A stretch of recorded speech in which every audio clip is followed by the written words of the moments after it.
नमस्कार अंगणवाडी सेविका आणि मदतनीस भगिनींनो, तर आज आपण बघणार आहोत दरवर्षी अंगणवाडी सेविका आणि मदतनीस यांना उन्हाळ्यामध्ये सुट्ट्या सरकारकडून दिल्या जातात। त्याच पद्धतीने याही वर्षी सरकारने अंगणवाडी सेविका आणि मदतनीस यांना 1 महिन्यासाठी ज्या सुट्ट्या मंजूर केलेल्या आहेत त्यामध्ये बघा 16 दिवस अंगणवाडी सेविका आणि 16 दिवस अंगणवाडी मदतनीस यांना सुट्ट्या उन्हाळी सुट्ट्या जाहीर करण्यात आलेल्या आहेत। बघा हे आपण या ठिकाणी पत्र बघू शकता। हे पत्र आयुक्तांचं पत्र आहे, माधवी सर देशमुख यांचं हे पत्र आहे। हे पत्र महाराष्ट्रातील सर्व जिल्हा परिषद यांना पाठवण्यात आलेलं आहे। बघा या पत्राचा आपण या ठिकाणी विषय या ठिकाणी आपण पाहूया। एकात्मिक बाल विकास सेवा योजनेअंतर्गत ग्रामीण आदिवासी नागरी बाल विकास प्रकल्पात कार्यरत अंगणवाडी सेविका आणि अंगणवाडी मदतनीस यांना 2026-27 या वर्षाची उन्हाळी सुट्टी दिनांक 2 मे 2026 पासून मंजूर करणे बाबत बघा या पत्राचा संदर्भ आहे।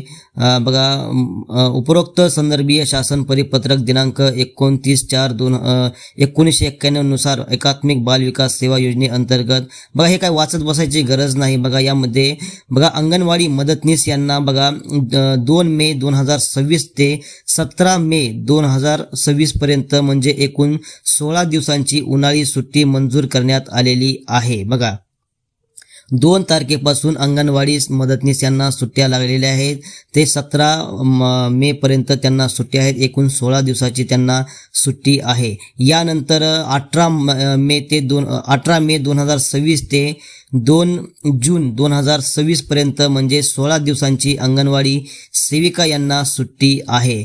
बघा या ठिकाणी स्पष्ट लिहिलं आहे की आवश्यकतेनुसार सदरची सुट्टी घेताना सर्वप्रथम 16 दिवस अंगणवाडी मदतनीस ऐवजी अंगणवाडी सेविका व नंतर अंगणवाडी मदतनीस सेविकाऐवजी अंगणवाडी मदतनीस म्हणजे बघा तुम्हाला जर अंगणवाडी सर्वप्रथम या पत्रामध्ये अंगणवाडी मदतनीस यांना सुट्ट्या देण्यात आलेल्या आहेत। सर्वप्रथम अंगणवाडी मदतनीसनं सुट्ट्या घ्यायच्या आणि नंतर 16 दिवस अंगणवाडी कार्यकर्तीनं सुट्ट्या घ्यायच्या।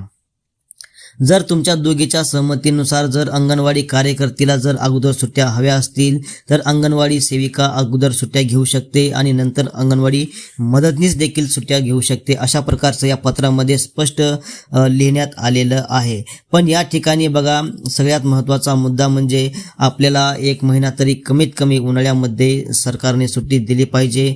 ऊन हे प्रचंड प्रमाणामध्ये 40-45च्या पुढं ऊन जात आहे आणि अशा उन्हामध्ये सुद्धा सरकारने अंगणवाडी हे सुरूच ठेवलेली आहे। हे एक बघा मनाला चटका देणारी घटना म्हणावी लागेल। बघा असल्या कडक उन्हामध्ये जिल्हा परिषद शाळा सुद्धा सगळ्या बंद आहेत, कुठेही शाळा सुरू नाहीत, कुठेही लहान मुलं बाहेर उन्हामध्ये जाता येता दिसत नाहीत। पण अंगणवाडीची मुलं या ठिकाणी लहान मुलं बघा अंगणवाडीमध्ये जाताना आपल्याला या ठिकाणी दिसत आहेत।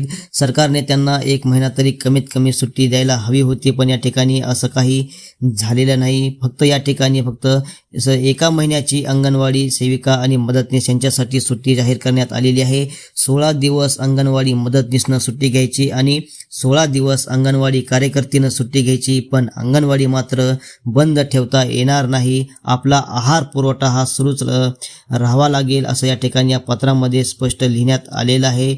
व 300 दिवस आहार वाटप करणे आवश्यक असल्याने त्यात कुठलाही प्रकारचा खंड पडणार नाही याची सर्व संबंधित जिल्हा प्रकल्प कार्यालयांनी दक्षता घ्यायची आहे, स्पष्ट या ठिकाणी पत्रामध्ये लिहिलेलं आहे। तर अंगणवाडी सेविकांनो तुम्हाला अंगणवाडी मदतनीस यांना 2 तारखेपासून सुट्ट्या लागलेल्या आहेत, 17 तारखेपर्यंत अंगणवाडी मदतनीस यांना सुट्ट्या आहेत आणि यानंतर 18 तारखेपासून अंगणवाडी कार्यकर्त्यांना सुट्ट्या आहेत। आपापल्यामध्ये तुम्ही सुट्ट्या अदलून बदलून घेऊ शकता असं या ठिकाणी पत्रामध्ये स्पष्ट लिहिलेलं आहे। पण तुम्हाला अंगणवाडी बंद करता येणार नाही। तर अंगणवाडी सेविकांनो हे पत्र तुमच्यापर्यंत आले का? तुम्हाला उन्हाळ्या सुट्ट्या लागल्यात का? आणि उन्हाळी सुट्टीबद्दल आपल्याला नेमकं काय वाटतं? आपल्या मनामध्ये नेमकं काय आहे? आपल्याला दरवर्षी उन्हाळ्यामध्ये 1 महिना तरी कमीत कमी सुट्टी मिळाली पाहिजे असं काय आपल्याला वाटत असेल तर या व्हिडिओच्या कमेंटमध्ये नक्की सांगा आपल्याला नेमकं काय वाटतं। आणि असेच अंगणवाडी विषयक महत्त्वाचे व्हिडिओ बघण्यासाठी आमचं YouTube चॅनल सबस्क्राईब करा। धन्यवाद।